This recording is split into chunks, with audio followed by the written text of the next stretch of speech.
Oh my gosh. Can you feel the excitement in the air? Who knows? Everyone is looking at their social media feeds, their news alerts, their phones, trying to figure out exactly what is going on because who knows who it's going to be. Oh my gosh, it is. What's the old saying? And then there were two or three, but now there's two. We're down to two, everyone.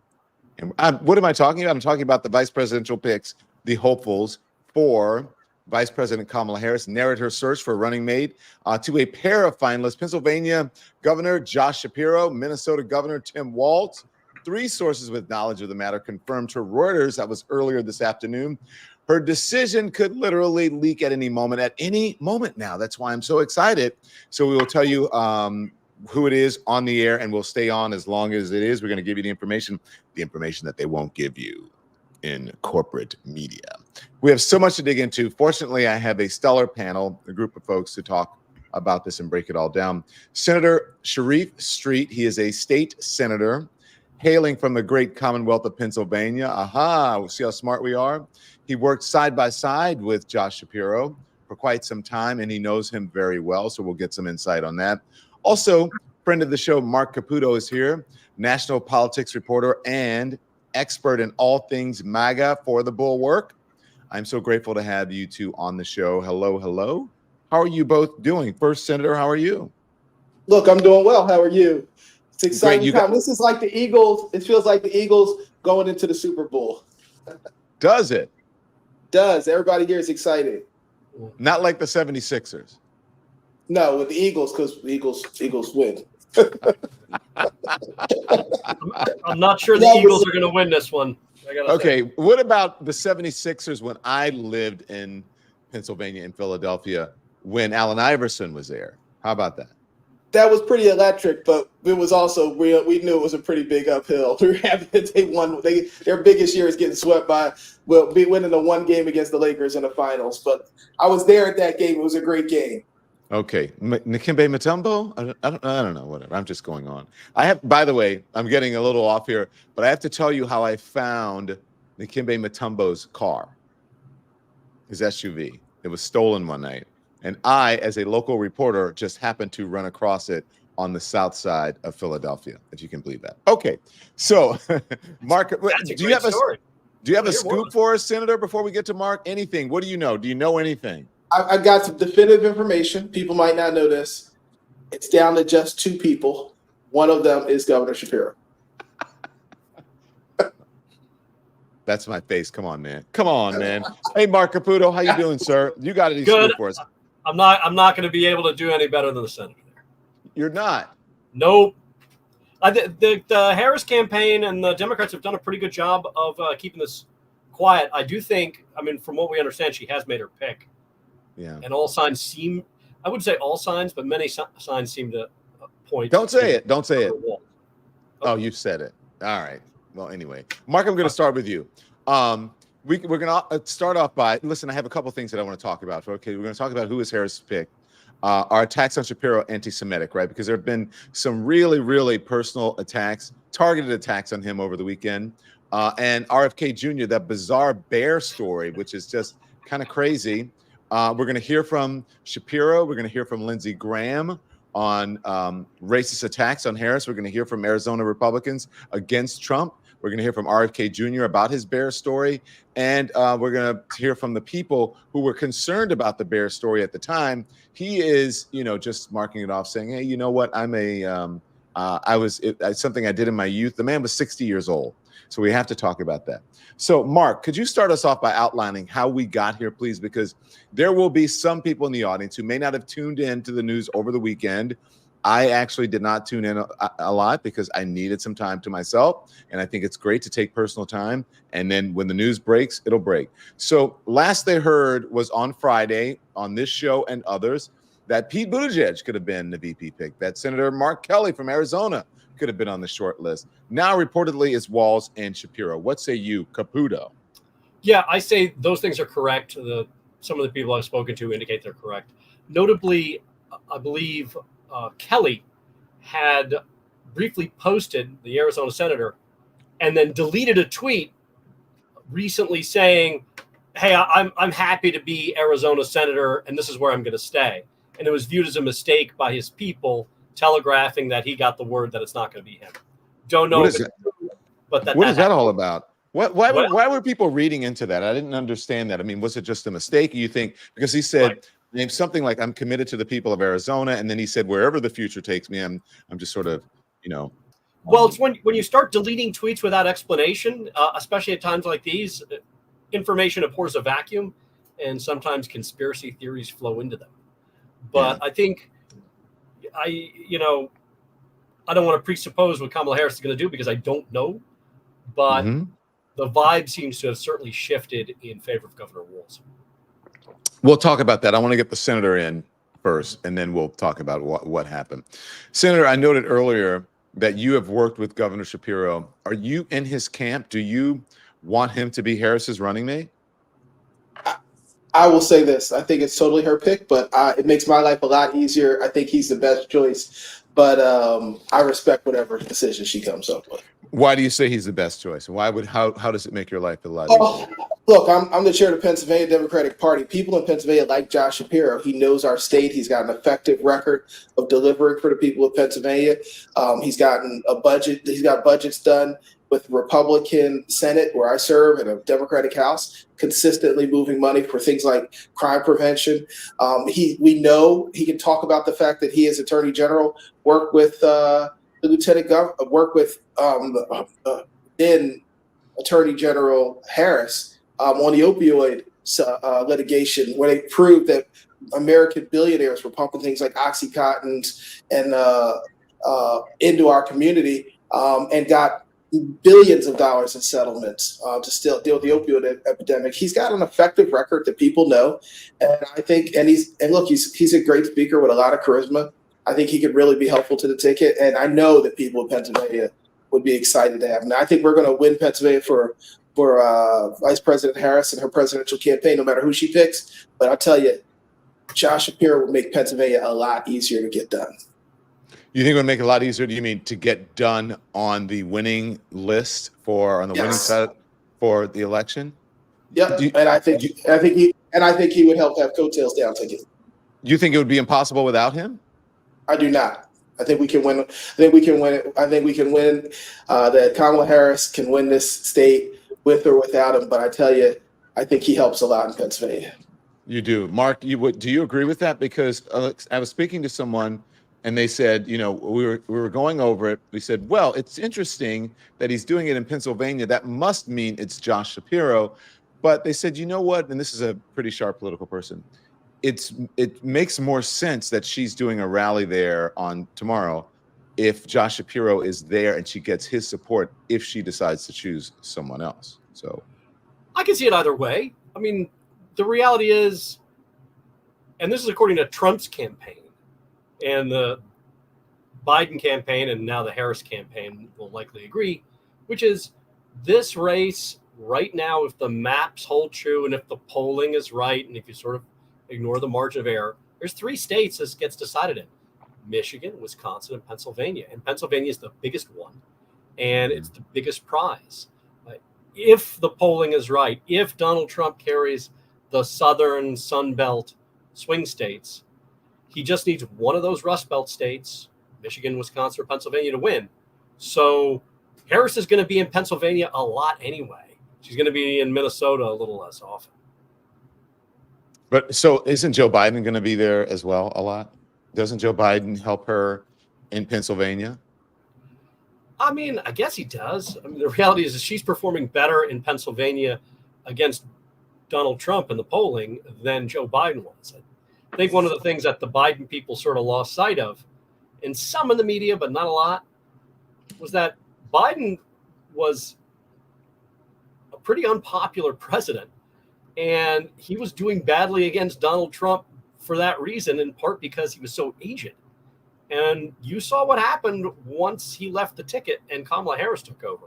It's just a totally different campaign. Do you, historically, it has been said, and you heard the former president say that over the weekend, Donald Trump.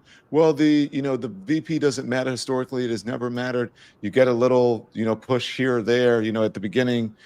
just for a couple of days, and then it doesn't matter. I'm sure he's saying that, because of the criticism he's getting from about Vance. But do you think it really matters that much, Senator Street, in this election, especially for the Democrats or even for Republicans? Look, the data is the data, but I would say in Pennsylvania, but each of these elections are unique and individual. I think that in Pennsylvania, where you have a guy like Josh Shapiro who's run multiple times and won statewide, the VP would matter here.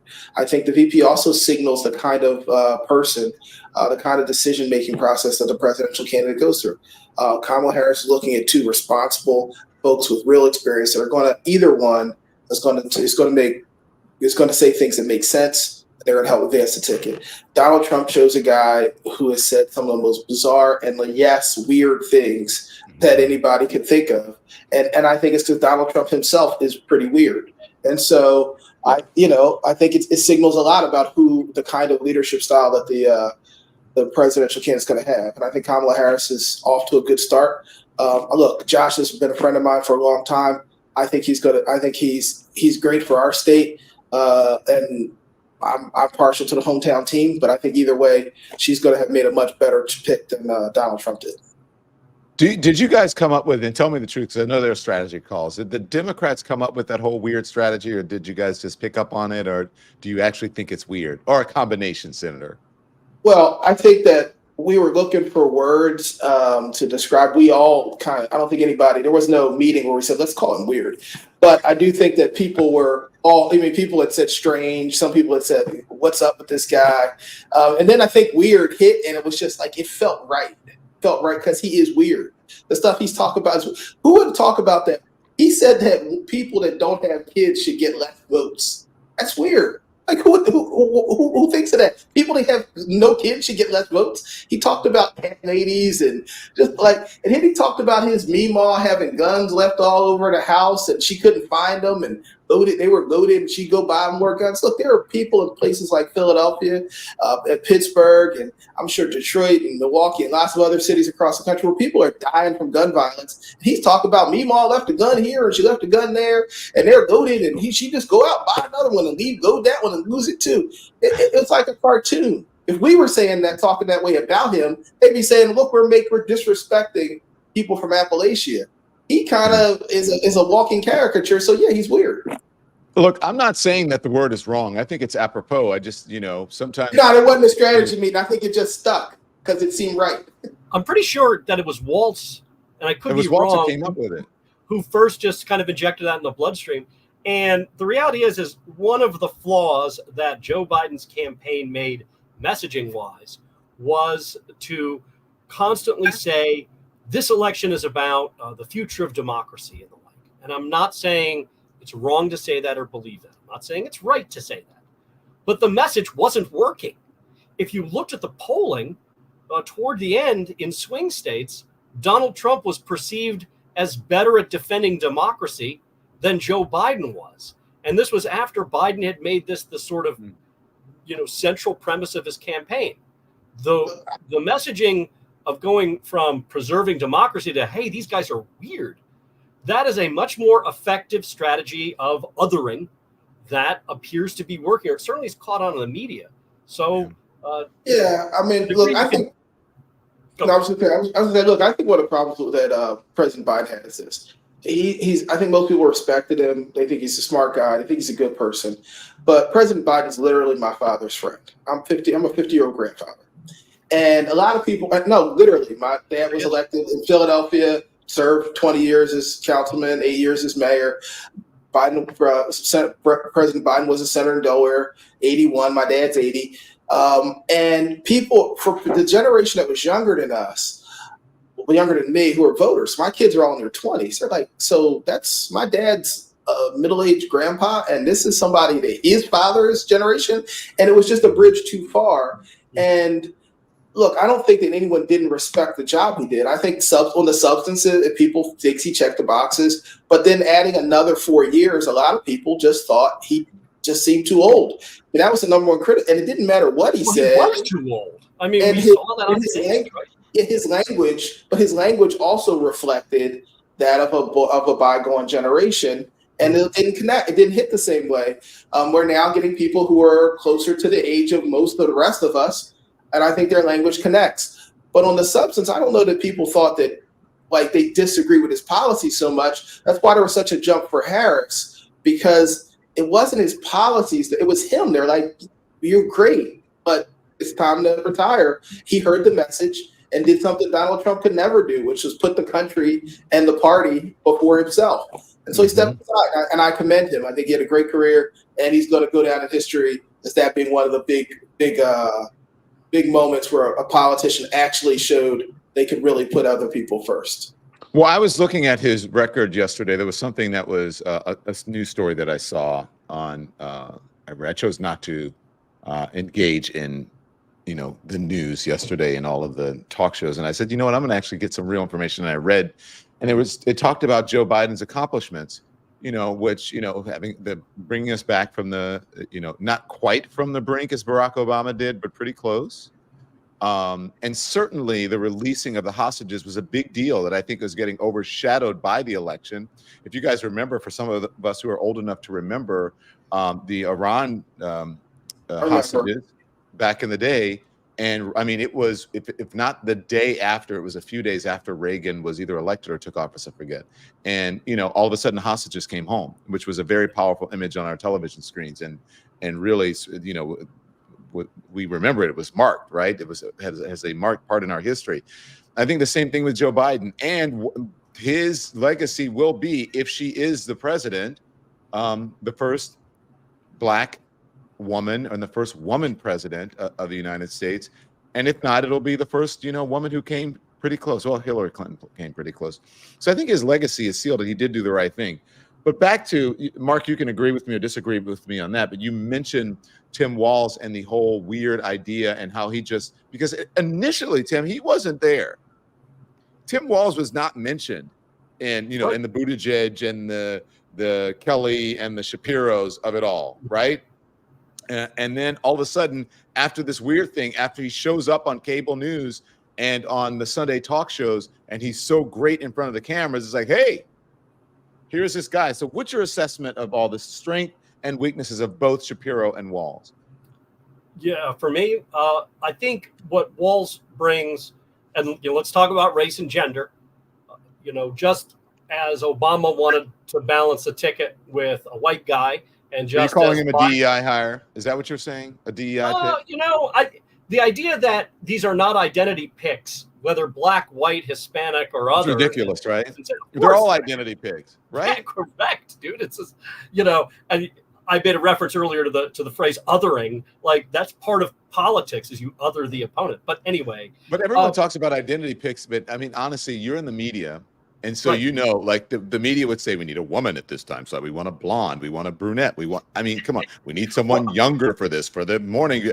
I mean, everything is identity. Well, I wrote a story about Vance, and one of the reasons that makes Vance an attractive pick for Donald Trump is because of white men. The number one cause demographically by major demographic groups of Donald Trump's loss in 2020 was the fact that white men fled him or went to Biden by greater percentages than any other major demographic group.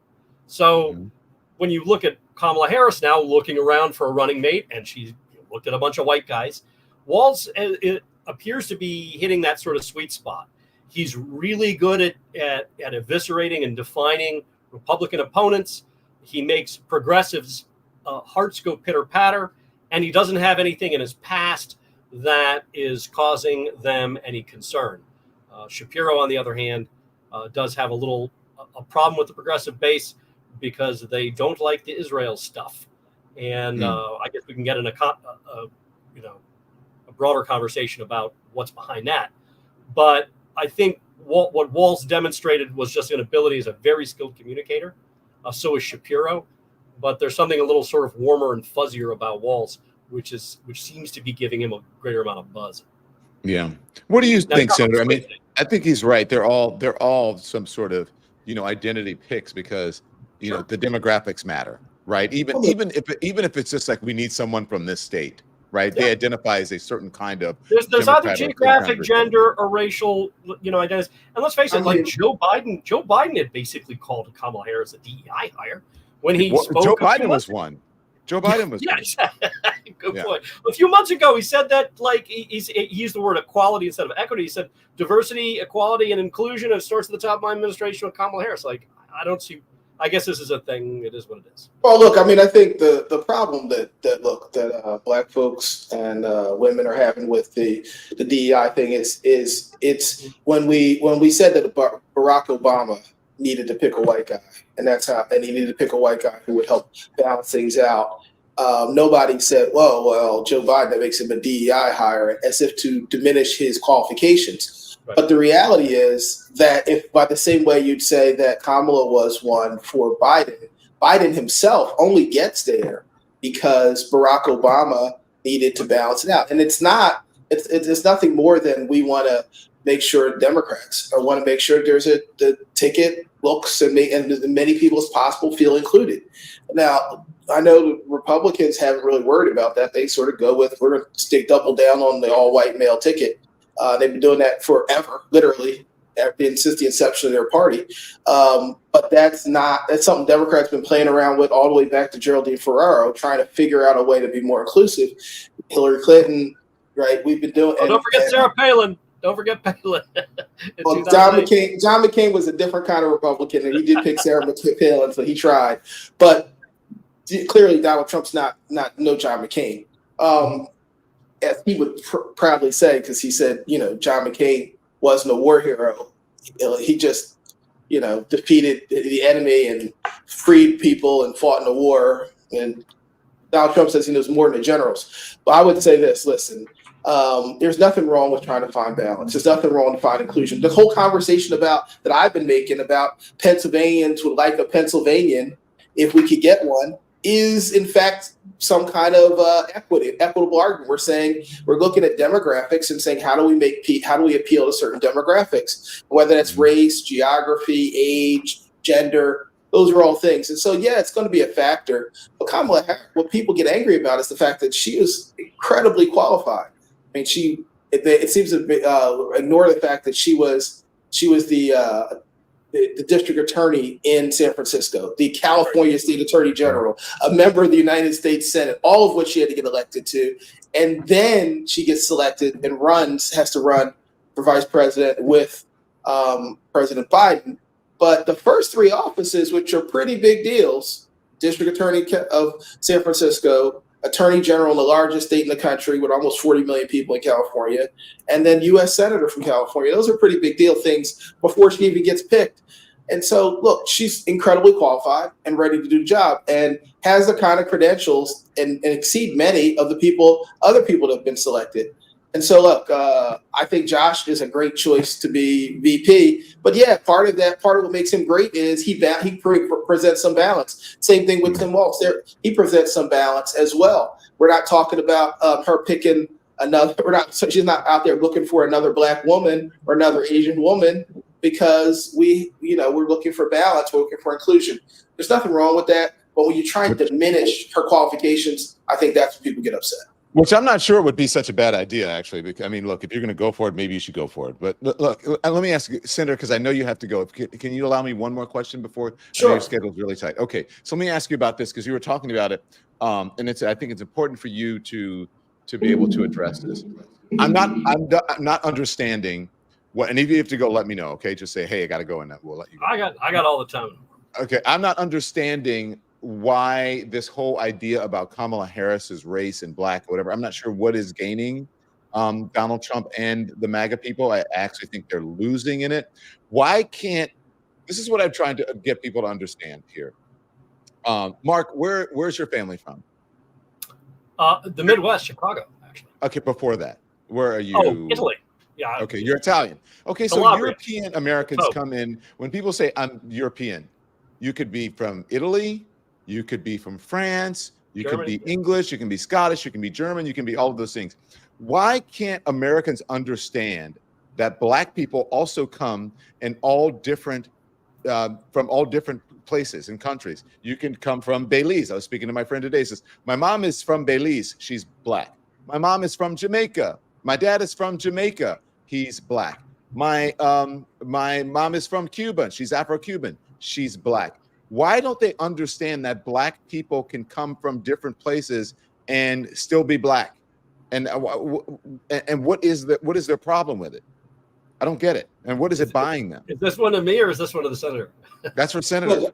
All right. Look, I say this. I think that look, a lot of white folks haven't spent a lot of time thinking about what black people are, our demographics. They just haven't spent a lot of time thinking about it. I've had a lot of white friends since this come up said, hey, what's going on? First of all, in America, black was originally just the catch-all category for all the people that didn't pass the white test. That is the history of black. Like the water fountain said white only, right? And if you failed the white only test, go over there. That's where the colored people, or black people, Negroes, whatever the term keeps changing. But we were the leftover group, and as a consequence, we come from a lot of different places. Most African Americans or black people have a whole bunch of different things in their background, and most of us who are black, we know that, right? Talk to most black people, they'll talk about some indigenous blood. I have it. One of my grandparents was full-blooded Nanaku, but I don't go around saying I'm part Nanaku and part this. You're black, right? Clearly, I've got. Like 90% of probably African Americans, I got some white blood in me too. That's almost all of us. We are by definition, unless your parents just flew over from Africa as immigrants in the last generation, we're pretty mixed. And so Kamala's background is pretty standard for us, and so it doesn't seem like a big deal. And that she has some, that she's got a black parent, she's got an Indian parent. We still claim her as black. And look, the Indian people claim her as South Asian as well. There's nothing wrong with any of that. And it's not unusual to us. But I think the big deal is they haven't just thought about it. But I'll tell you what, a guy who has a South Asian wife and he's white, not understanding how people could have one parent of one race and the other one be South Asian, and you could kind of be both. That seems kind of strange to me. Now I get my friends who are both their parents are Italian or one's Italian German, but how you don't understand how she could both be South Asian and still be black, how her dad could be black and her mom could be South Asian when you're a white man with a South Asian wife. Guess what? I hate to say it again. That's weird. If you're white, if that's your own family's dynamic, that's weird. It's not weird if you don't understand it, but if it's your family dynamic, how can Vance not get that? It's strange. They're standing on stage and there's an Indian woman and a white guy. They got mixed kids. That's just that. JD Vince, that's how that happened for Kamala, just like it happened for your kids. It's weird. I don't really get it. Someone said, Don Lemon, I am Japanese African American. Okay. Yeah. And that can happen. I mean, somebody fell in love with a Japanese person and an African American, and they got together in America. They had a great time. Yay, whatever, I think the conversation here speaks to the fact that issues of race are very nuanced. Senator, thank you. I know you got to go. Thank you. Thank you so much. I appreciate you, Don. I appreciate it. Thank you. We'll see you soon. We'll see. Best of luck to you. And if it is Josh Shapiro, come back and talk to us about it. If it's Josh Shapiro, I'm coming back. Talk to you soon. All right. Thank you. Thank you. Go on, Mark. I'm sorry. But I think it speaks to the fact that discussions of race can be very nuanced. And there's one thing Donald Trump doesn't do, and that's nuance. What he meant to say, and I am not being his defender, I'm just kind of answering a question that was left out there earlier. It's like, basically, what is he doing? Was Donald Trump wants to define Kamala Harris as a phony. And so what he was trying to say, and he did it inartfully, charitably speaking at best, was say, look, she wasn't embracing her African-American side or her black side. And she was just embracing her Indian side and then switched. When that somehow she was ashamed of her black side, maybe, or just that she was trying to take advantage of one thing over another. Now, again, not defending Donald Trump, not being his spokesperson about it, but that's to answer a question to the degree it was asked. That was his intention. And incidentally, he was wrong. I mean, she went to where did she go to college? Morehouse? No, she went to Howard. Morehouse is Howard, all male then. Morehouse, yeah. Pardon. So, I mean, the reality is she went to Morehouse. She pledged her black sorority. She was AKA. She's part of the Divine Nine. She is. I mean, it's just culturally, she is a black woman. By the way, though, Don, it's recently resurfaced on Twitter. your show when you were on CNN, and you had a conversation with April Ryan about whether Kamala Harris could be considered African American or not. And that's just a great example of these really subtle nuances that are difficult to have when it comes to describing race. Well, Kamala Harris may come to me and say, Don, look, my dad is from Africa and Jamaica. Yeah, I'm African American. And I'd go, okay, I'll listen to that. But as we're talking about just where people are from, like you would say, I'm Italian American. Correct. And if you're not, you wouldn't be offended if someone called you French, and you would say, you just explain to them, no, I'm European, but I'm American, but I'm not French. I'm Italian, right? And the same thing. There is nothing wrong, and it does not diminish. My point was that it does not diminish anyone's blackness to be from Jamaica, to be from Belize, to be from Cuba, to be from any place that is African, that you can be of African or black descent. It's all okay because we're all treated as black people in this country. That was my point. I wasn't disparaging her in any way. I was saying that her blackness is just as equal as mine or anyone else's. If you want to say I'm African American, because my ancestors went through the whole American civil rights movement, whatever, they came from Africa. I had my DNA or my ancestry done. So I know that. My ancestors did not come from Jamaica. They did not come from any other place. I know where they came from. So I consider myself African American, but I don't consider myself any more or less black than Kamala Harris because her roots come from Jamaica. Do you understand that? Oh, clearly. Yeah. And there's one thing I'm not going to do as a white guy is start awarding bonus points on who's black and who's not. Yeah, it's not about who's black enough. That's dumb. Yeah, that's not the argument. I'm avoiding that. I don't avoid a lot of things. You know, we were talking earlier about Shapiro. One of the dynamics that is interesting when we're talking about race, I guess let's shift it to ethnicity or religion, is it does seem that there is a portion of the progressive base that doesn't like him because of his Israel views, and a portion of the progressive base also seems to have been a little anti-Semitic. I want you to make your point about that because I have a lot of questions to you that I want to ask. Yeah, you know, I posted on Twitter, and we put in the Bulwark's Morning Shots newsletter. There was a little, as people are kind of filling in the blanks about Shapiro, and they're doing much more about Shapiro than any of the other shortlisters for Harris as vice president. There's been a lot of focus on his positions, his views about Israel. And one of the blanks in his past was, you know, for 6 months or so, Shapiro worked in 1996 for the Israel Embassy's public affairs office called Hasbara, which in the view of pro-Palestinian or anti-Israel activists or believers is the Israel propaganda arm. And after I just posted like, hey, he worked there for 6 months, filling in this blank, there were a lot of people who reacted to that post on Twitter, really sort of kind of bashing him as being too pro-Israel, being an Israeli propagandist. And there is a kind of an outstanding conversation about anti-Semitism, Israel, Shapiro, and the degree to which that might factor into or out of Harris's pick. I don't have an answer for that. Yeah. So listen, there's someone, Lillian, I think said we should be beyond having this talk about race. I'm over it. Lillian, I'm just texting you on the chat. I'm over it too. Move on. Okay, so listen, let's talk about this, okay? Because and give our viewers and our subscribers a little context here as they hit the thumbs up button, okay? So, excuse me.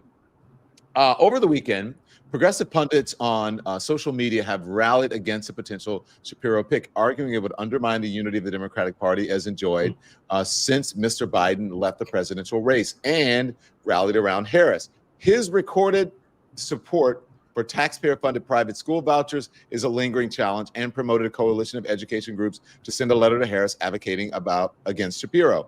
United Auto Workers President Shawn Fain, who told Face the Nation on Sunday that Beshear and Walz are his top picks for Harris running mate, pointed to Shapiro's support of school vouchers as one of the bigger issues we see. Progressive and Arab American groups have also criticized Shapiro's stances concerning Israel. Mark, you can expand on all of this, especially the Israel critiques. So, what do you think?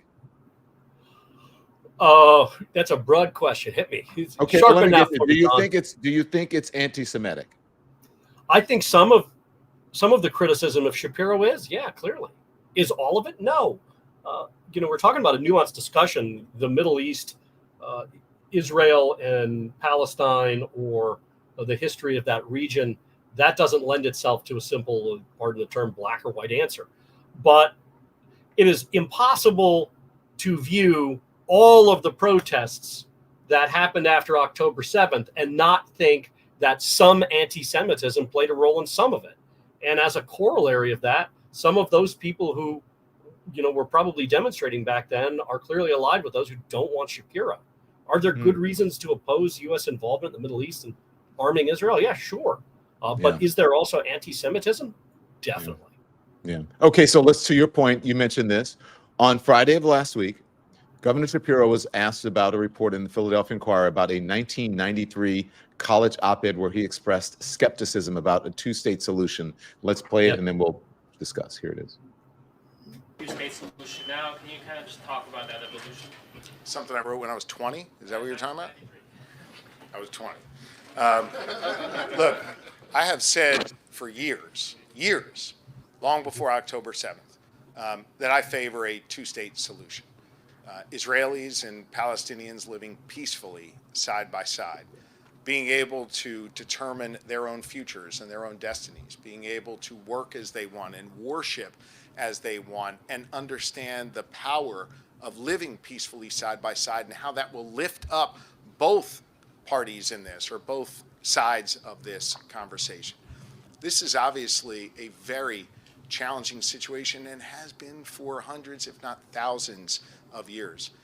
It is my hope that we can see a day where peace will reign in the Middle East, where there will be a two-state solution, where all leaders involved in the conversations will respect the other side and show a willingness to make the hard choices to find peace. And I hope that the U.S. government will always be a partner in peace and trying to find a path forward in the Middle East. Interesting. What do you think of that? And by the way, I do have to say that, it's a college essay. Wow. If people are judging me on something that I did in college that I can barely remember, it's so long ago, I can't even remember what happened last week.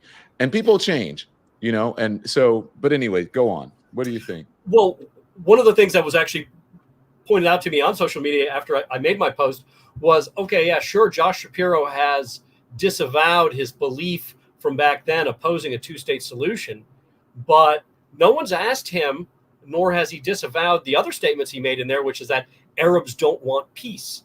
And some people thought it was rather bigoted against Arabs. So that sort of kind of lingers out there.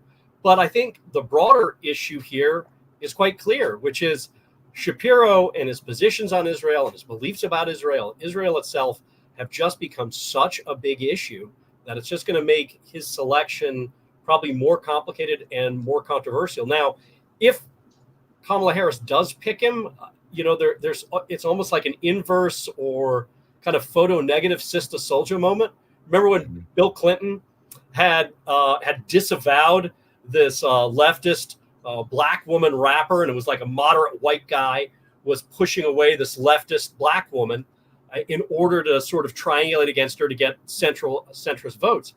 If you have sort of an inverse of that, which is a progressive black woman in Kamala Harris, or liberal one, pushing away, or better said, drawing herself toward a moderate white man and pushing away the progressive base, it has a similar dynamic in that it's triangulating against the left to gain the middle.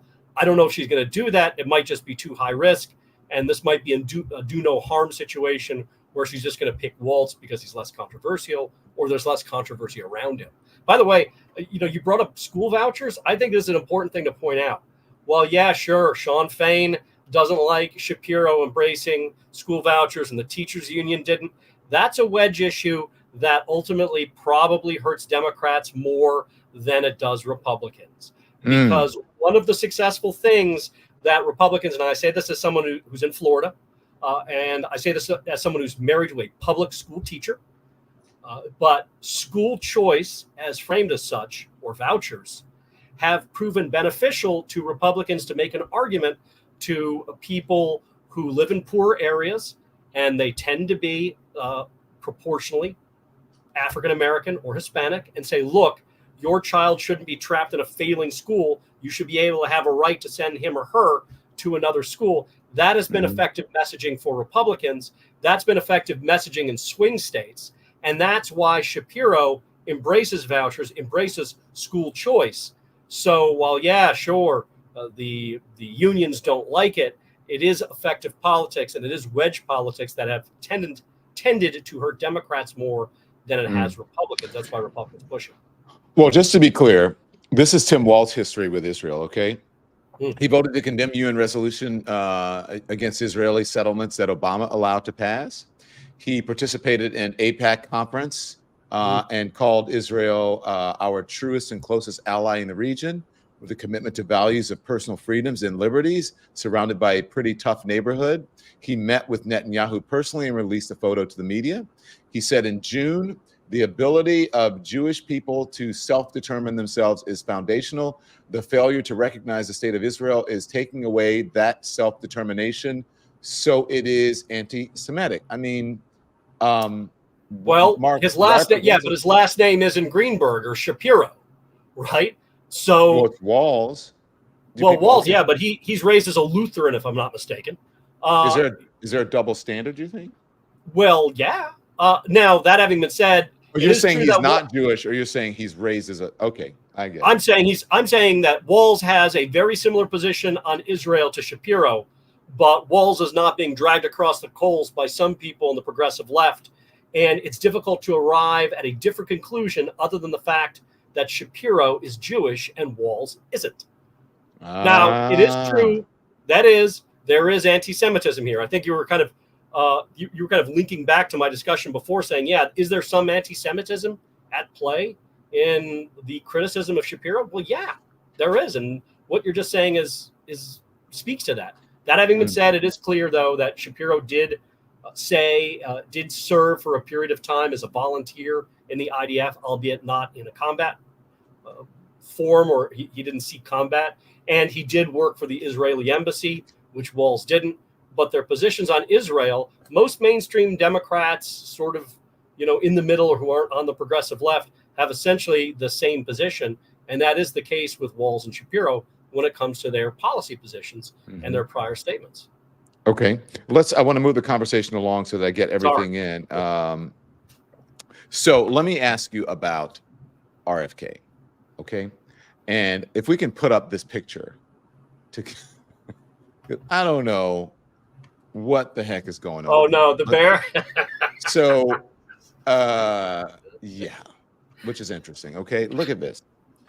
So this is a decade after this was a shocking discovery of a bear carcass in Central Park, okay, Manhattan Central Park. The mystery of who dumped it there has finally been solved, and the man taking responsibility is none other than presidential candidate Robert F. Kennedy Jr. He unleashed this latest one of himself, right? A 3-minute video posted on X, formerly Twitter, on Sunday. I want to watch that video, and then we shall discuss. We may not play all of it, but let's see. Let's see. I was taking a group of people falconing up in Goshen, New York, up in the Hudson Valley. And I was supposed to meet them there at like maybe 8 or 9. I was driving up maybe, really early, like 7. And that woman in a van in front of me hit a bear and killed it, a young bear. So I pulled over and I picked up the bear and put him in the back of my van because I was going to skin the bear, and it was very good condition, and I was going to put the meat in my refrigerator. And you can do that in New York State. You can get a bear tag for a roadkill bear. And so then we went hawking, and I had the bear in my car. And then we had a really good day, and we went late. We were catching a lot of game, and the people really loved it, so we stayed late. And instead of going back to my home in Westchester, I had to go right to the city because there was a dinner at Peter Luger's Steakhouse. And at the end of the dinner, it went late, and I realized I couldn't go home. I had to go to the airport. And the bear was in my car, and I didn't want to leave the bear in the car because that would have been bad. So then I thought, at that time, this was a little bit of the redneck in me. There'd been a series of bicycle accidents in New York. They had just put in the bike lanes, and saw a couple of people had gotten killed, and it was every day, and people had gotten badly injured. Every day it was in the press. And so I thought, I wasn't drinking, of course, but people were drinking with me who thought this was a good idea. And I said, well, I had an old bike in my car that somebody had asked me to get rid of it. I said, let's go put the bear in Central Park and we'll make it look like he got hit by a bike. It'll be fun and funny for people. So everybody thought that's a great idea. So we went and did that. Okay. And we thought it would be amusing. All right. Yeah. Mark, WTF? What? I mean, come on. What? Well, I know you want to get beyond the discussion of race, and I don't mean to sound like someone who self-hating white, but this is stuff that only white people wind up doing. I mean, I'm serious. Like this guy is crazy as a sprayed roach. I mean, and the idea that he's the repository of a lot of people's hopes and dreams, I hope it's just because his last name is Kennedy. What's really shocking is he posted this video as a defense, like, oh, the New Yorker is going to out me and report about this bear incident, so let me get ahead of it. And so he's telling Roseanne Barr this crazy story. And he's like, well, I wasn't drinking at the time. Well, what's your fucking excuse then? Like, that's really just weird behavior. But, you know, I live in Florida. We've seen stranger things here, I think. But you know, framing a dead bear on a, you know, as part of some bizarre bicycle accident in Central Park might be one of the odder things and the things I didn't expect on this year's bingo card for odd occurrences. Like, I'm almost speechless. You had that feeling that when black people see, they're like, oh my God, thank goodness the person, whatever is embarrassing us is not black, or you feel like the shame if it's like, oh my God, I'm so embarrassed. Why did Tim Scott do that? Did you feel that for RFK just now? Not really, but it's just like, it's one of those things that you watch and you realize, like, this, you know, there is just a certain kind of white guy that winds up doing stuff like this, like a privileged white guy who's like, oh, well, I'm driving along and I see a dead bear and maybe I can eat the dead bear. That would never, ever cross my mind or anybody I know. And I have friends that would cross their mind. Like I have friends. I had an old friend of mine who used to love to collect roadkill because he made fly fishing ties. And so he'd get like raccoon tails and things like that for fly fishing ties because it was cheaper. So yeah, and he was white. So I know I'm probably going to be raked over the coals on social media. Who cares? Do you really care about Wouldn't that be anymore? The fucking first time, by the way.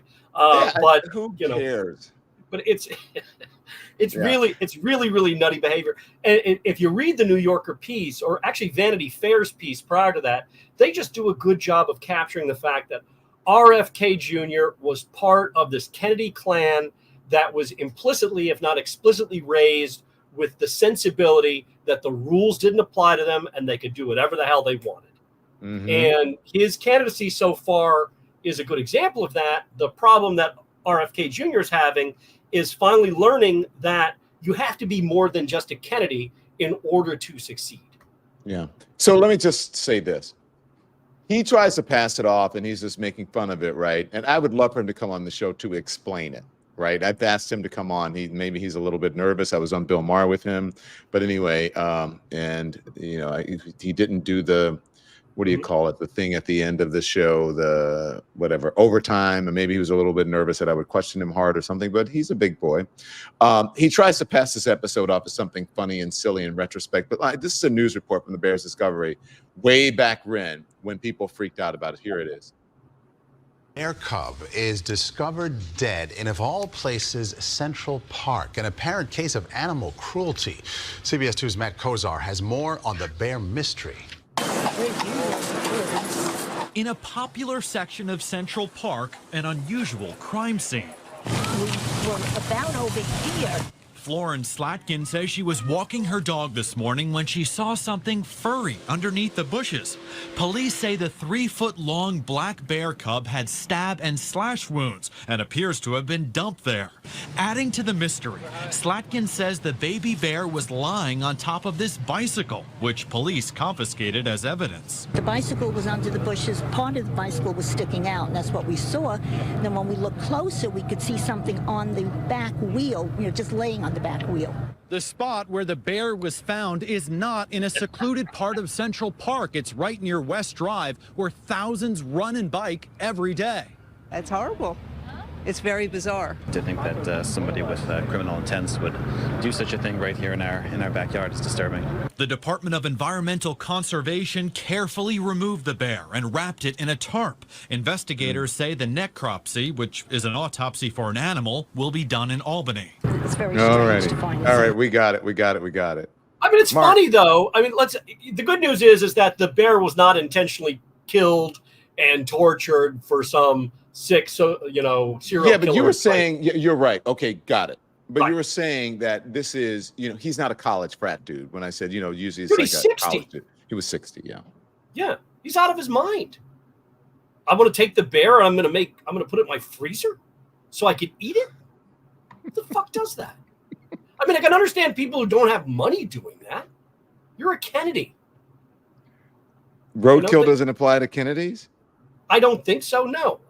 How many Kennedys eat roadkill? I don't know. They've had a lot of other issues. I mean, don't get me wrong. It's better than Ted Kennedy, who swam away while a woman drowned and somehow still became a U.S. senator. So, you can certainly see the feeling of impunity that some Kennedys have. Mary Jo Kopechne, for anyone just tuning in. Oh, yeah. Mm-hmm. Yeah, we got it. So, what do you got? What do you think? Who's your money's on Walz, right? My money's on Walz. I just think, when you read off that information about Walz's position on Israel and how it's essentially indistinguishable from Shapiro, but then you look at the disparity in media and social media coverage between the two, you understand that Walz probably gets you about as much as Shapiro in terms of, like, let's say, identity politics or however we want to say it.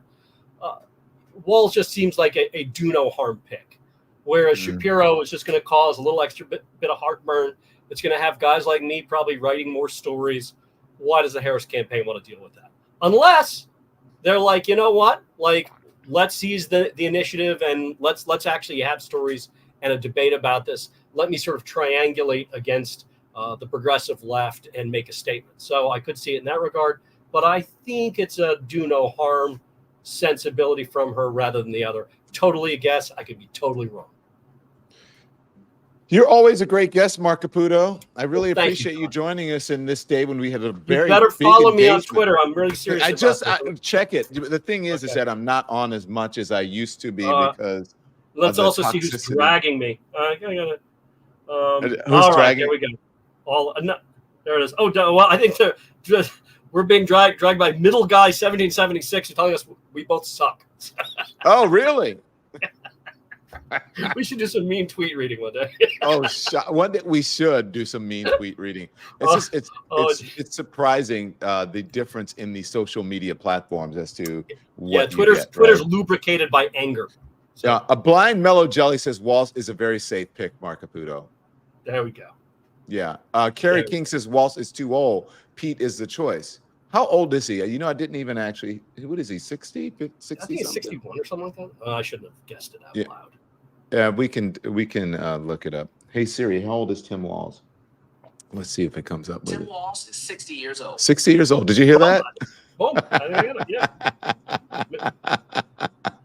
The folks in the chat answered it as well as you. Shapiro creeps me out. Why? Val Bowen says Shapiro creeps me out. Why? 1 year older than BP Harris is Lizzie McD. Yes. Don, you don't have mean tweets, Don. 5 easy questions says, oh, yes, I do. Don't even go on there and look. It's pretty crazy. Walz looks older. I won't say what E. Cole says. Do you think Walz presents as older? Oh, yeah. I mean, he's got kind of the same thing I do. It's like I'm 51, but I'm like basically white-haired by now. I look like Mike Pence, right? So, I mean, but you got that baby face. You got that good Italian skin and the baby face. But like Walz doesn't have a baby face. So yeah, I mean, but he has that sort of avuncular or grandfatherly look to him. He does sort of present as older. And yeah, I think he kind of levens out that ticket. Another issue with Shapiro, I do wonder about. When I was reporting out that issue or the backstory of how he served in the public affairs division of the Israel embassy for 6 months, was that one of the people I talked to who worked in the embassy with him at the same time talked about just how ambitious Shapiro is. That is how he kind of always had his eye in the future. And one thing that a lot of presidential candidates don't want is kind of someone in the office in the Naval Observatory who they think might be so ambitious that they start to undermine them.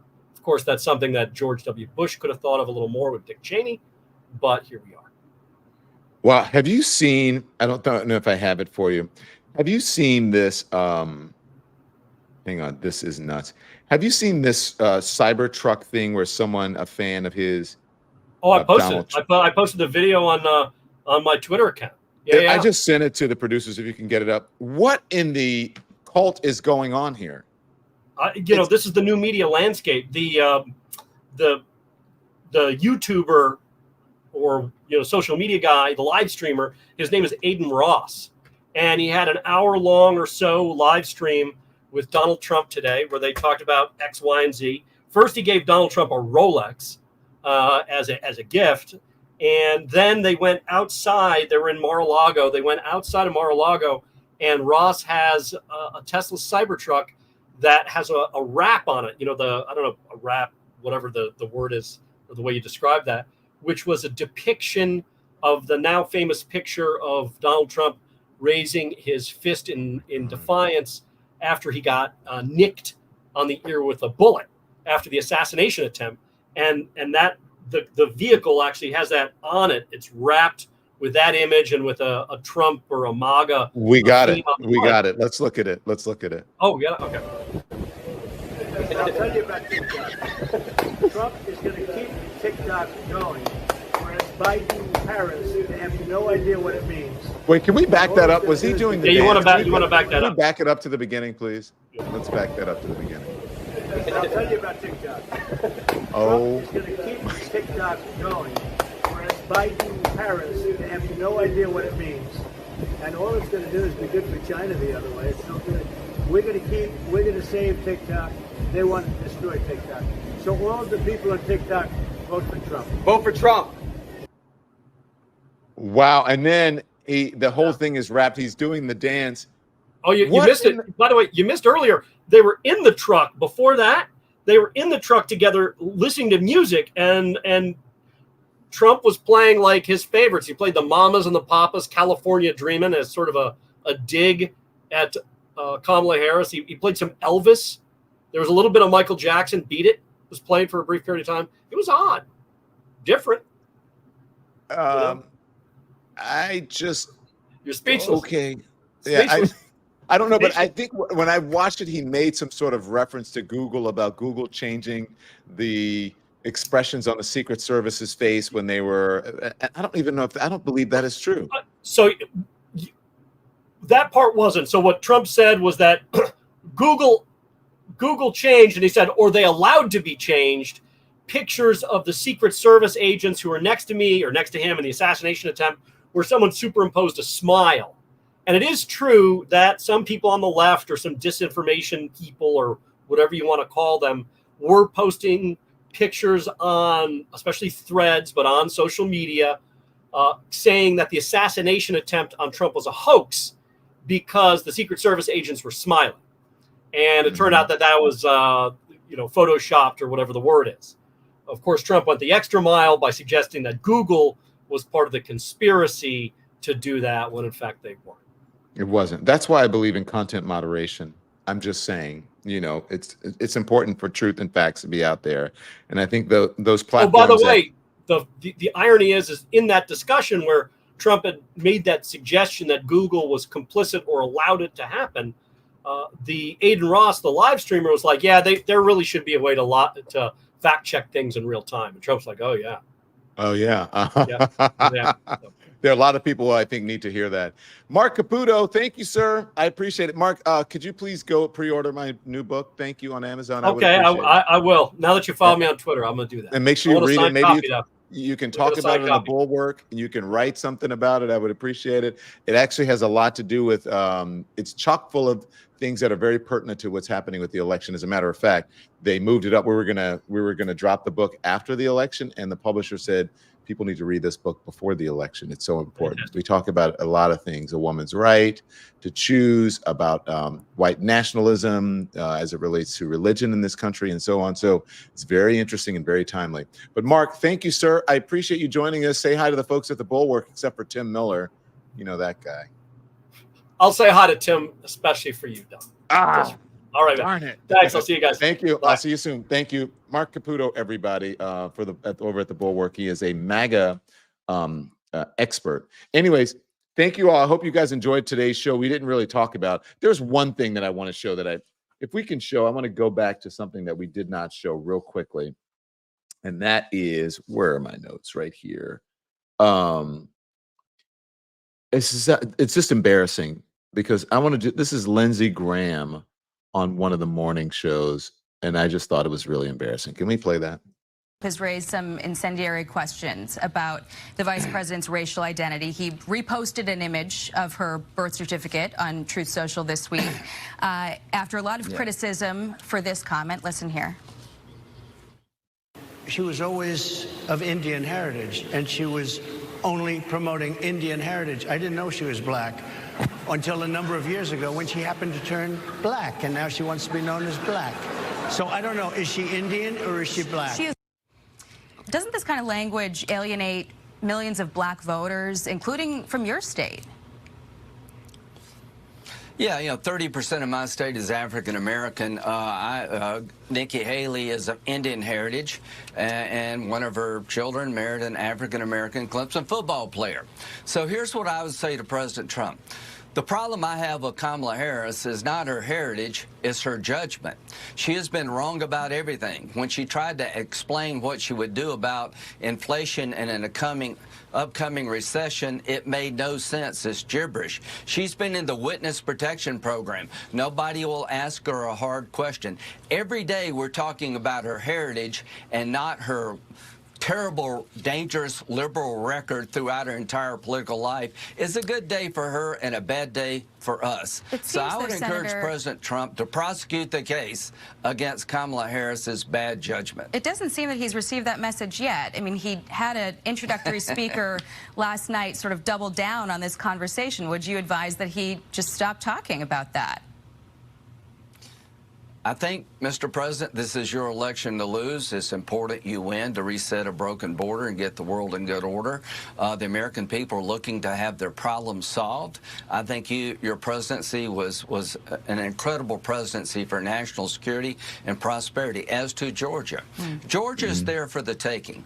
I think Governor Kemp was a great governor, lowering taxes. Okay, we get the point. So listen, the thing that was embarrassing to me was that he's still going on with this, and you have people like Lindsey Graham saying, okay, stop it. Basically, he should have just been more explicit when he said it.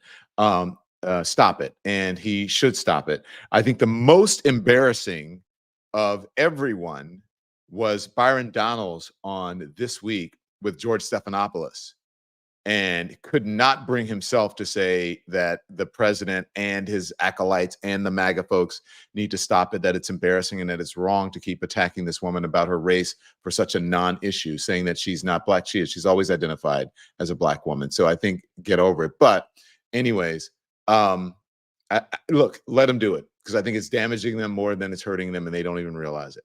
Okay, guys. Thank you so much. Make sure you hit the thumbs up button.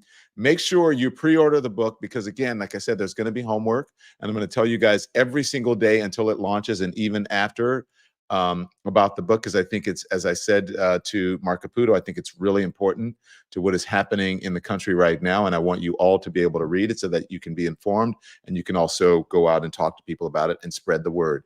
1.4 thousand thumbs up. We can do better than that. So hit the thumbs up, like and subscribe. I thank you very much. I am a single dog dad today, so my dogs are champing at the bit. And it's right, it's champing at the bit, not chomping at the bit. That's the wrong way of saying it. For some it's dinner time. So thank you all for watching. I'll see you all tomorrow. If and when the current vice president and presidential candidate Kamala Harris picks her person, whoever it is, to be her VP, we will come on. We're going to do a broadcast. You can talk about it here. We'll let you know if it's Walls or if it is Shapiro, whomever it is. We're going to talk about it. So let's see. Let's make sure before we leave that nothing has happened. So we'll see. Nothing has happened so far that I know about. So let me know who you think the pick should be.